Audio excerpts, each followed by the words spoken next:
Očekivano uslijedile su brojne reakcije.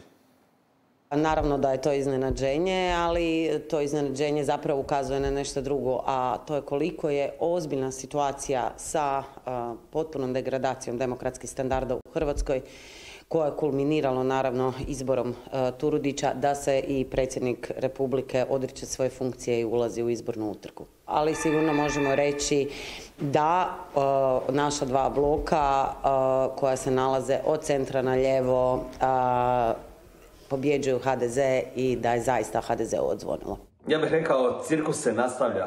Možda najbolje tako opisati kandidaturu predsjednika Milanovića za premijera Hrvatske ispred SDP-a. Suverenisti Most u takvom cirkusu sudjelovati neće.